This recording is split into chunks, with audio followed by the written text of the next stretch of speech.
sous pression internationale, Israël, qui affirme qu'il n'y a ni génocide ni famine à Gaza, bien sûr, et c'est y compris relayé par des médias français, vient d'accepter des parachutages d'aide par la Jordanie. Mais on sait à quel point ils sont limités et surtout très dangereux. On sait qu'ils arrivent un peu n'importe où au sol et ça s'est déjà fait il y a plus d'1 an déjà. Ça avait créé beaucoup de blessés et même des morts. Ce qu'il faut impérativement, c'est l'ouverture des points de passage, l'entrée des milliers de camions bloqués et la distribution par les Nations Unies. Donc à Gaza, on meurt par balle ou de faim. C'est bien un génocide. Quel est le plan israélien maintenant? D'abord, vider Gaza de tous ses habitants palestiniens par l'extermination qui est en cours, le transfert planifié ou le départ forcé face à la barbarie. On leur fait des promesses de relogement, d'argent, tout est bon pour essayer de pousser les familles à partir. Et vouloir rester, à supposer qu'ils pourraient partir, c'est exposer ses enfants et soi-même à la mort à n'importe quel moment.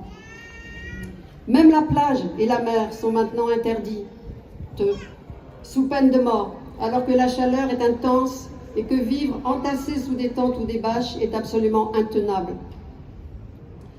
Des centaines de bulldozers Caterpillar finissent le travail des missiles. Ils rasent ce que les bombardements n'ont pas détruit et n'ont pas réduit en ruines. Et ce sont des compagnies privées israéliennes qui sont chargées de ce sale travail. Contre rémunération, ces gens-là font fortune sur la catastrophe des Palestiniens. Par exemple, pour détruire un bâtiment de 3 étages, ils perçoivent $750, plus si le bâtiment est plus haut, etc. C'est un véritable business, c'est un véritable racket de la mort. Mais dans les ruines, où une nouvelle offensive est en cours, l'armée israélienne fait face à une résistance acharnée des groupes armés palestiniens. L'autre objectif, c'est de créer une ville humanitaire, entre guillemets, bien sûr, sur les ruines de Rafah au sud. À Rafah, il n'y a plus rien. Ils pensent y entasser au moins 600 000 personnes au début, plus après, dans un ghetto qui serait complètement verrouillé par l'armée et dont personne ne pourrait sortir, sauf à quitter définitivement Gaza.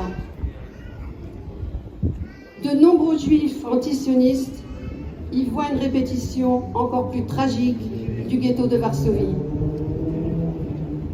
Ils veulent aussi recoloniser Gaza. Les colons sont prêts. Il vient d'y avoir une conférence au Parlement israélien qui s'appelle, c'est éclairant, je cite, « La Riviera à Gaza, de la vision à la réalité ». Le plan poussé par la ministre de la colonisation, c'est tout un programme, hein, ministre de la colonisation, une dirigeante extrémiste et elle-même colon dans les colonies extrémistes de Cisjordanie, prévoit la construction de logements pour 1,2 million de juifs, le développement de zones industrielles et agricoles, de complexes touristiques le long de la côte, une station balnéaire et des questions d'affaires. Et bien sûr, la mainmise sur le gaz au large de Gaza. Le projet colonial israélien s'étend à la Cisjordanie occupée. Sur fond de violences accrues et sans limite des colons criminels, de nouvelles colonies voient le jour. Et une motion demandant l'annexion formelle de la Cisjordanie a été émise le 23 juillet par le Parlement israélien. 70 voix pour, 13 voix contre. Tout cela au prétexte que, je cite, « la souveraineté en Judée-Samarie fait partie intégrante de la réalisation du sionisme et de la vision nationale du peuple juif. » Alors comment arrêter la barbarie? Les États dans leur ensemble sont impuissants, silencieux ou complices. On privilégie la diplomatie. Mais la répression du soutien à la Palestine est la règle des États-Unis à l'Allemagne ou à la France. Et les médias mainstream collaborent bien sûr. Pourtant, les pressions sur les gouvernements s'intensifient. Les peuples sont partout dans la rue pour dénoncer l'horreur qu'Israël impose à la Palestine.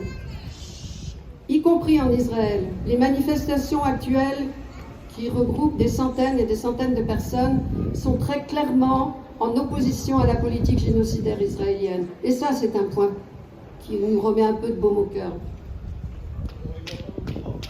Non, on ne les voit pas beaucoup, mais ils existent, ce qui est relativement récent. Les manifestations précédentes, c'était contre Netanyahou, puis pour la libération des otages, et maintenant c'est contre le génocide à Gaza. Les initiatives citoyennes se multiplient. Hier, dans beaucoup de pays, beaucoup de villes, c'était des concerts de casseroles un peu partout lors des manifestations. Il y a des manifestations devant les ambassades d'Égypte dans de nombreux pays. Il y a des grèves de la faim. Des citoyens se mettent même en danger pour dénoncer la barbarie. Par exemple, les bateaux, comme le Hamdallah, voguent vers Gaza, porteurs d'aide humanitaire et de solidarité internationale. Alors le Hamdallah, il est à peu près 150 000 des côtes de Gaza actuellement, et donc il est dans la zone de tous les dangers. Hier, on a pensé qu'il avait disparu des radars par la volonté israélienne. Il s'agissait en fait d'une panne du système global de communication dans la zone.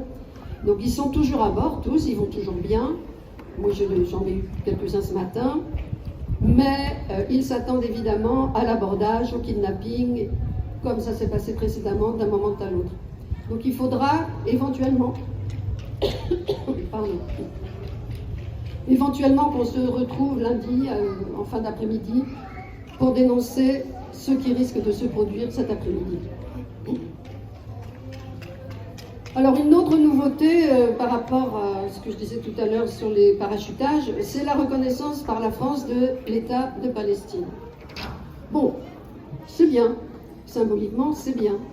Ça arrive infiniment trop tard, d'autant plus que c'est prévu pour septembre, donc encore 2 mois, et pendant 2 mois, les Gazaouis vont continuer de disparaître. Et puis, quelle reconnaissance? Quel État? La demande explicite de Macron, c'est un État de Palestine démilitarisé, donc dépourvu de toute souveraineté, et qui reconnaîtrait pleinement Israël. À Israël, rien n'est demandé. Pour moi, il s'agit d'une vision complètement coloniale de cette posture française par rapport